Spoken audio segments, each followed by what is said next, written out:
Do you hate going to the supermarket, buying a melon, and coming home and finding it watery and tasteless? Let me show you how to pick a perfect melon every time. There are 3 ways to tell that your melon is ripe.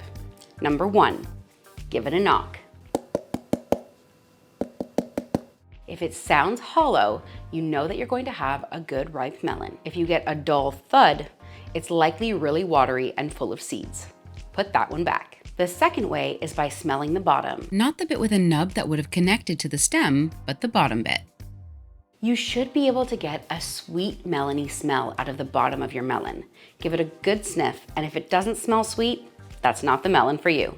The third way to tell your melon has properly been grown and is nicely ripe is if it has a sort of bald patch on it. This will be a slightly different color from the rest of the melon, and it shows that the melon has ripened on the ground. The skin of the melon won't form completely on that section. It will look a different paler color, or it won't have the same sort of streaks or lines in it.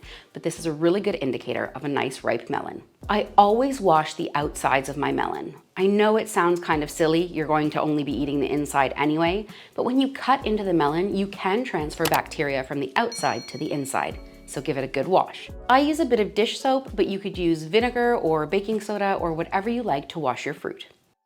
I find it easiest to cut my melon lengthwise, but if your melon is more round than mine, that would be from stem to root.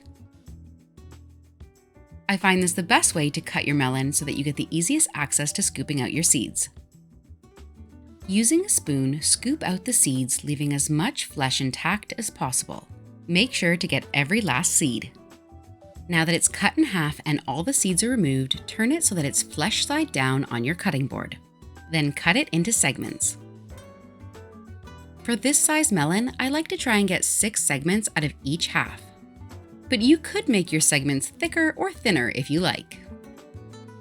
Make sure that the larger part of your melon is on the cutting board before slicing through. You don't want your melon to slip and slide around because you already have a slice underneath. You may find it easier to remove the skin and the pith with a smaller knife. Start at the top edge where the white pith meets the flesh. Then just guide the knife around the melon, being careful not to lose too much flesh.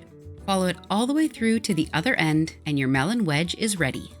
A nice way to serve this to a crowd is once you've removed the skin, put the slice back on top of it and cut cubes from the melon slice. If you found this video helpful, please head down below and hit the like or the hype button.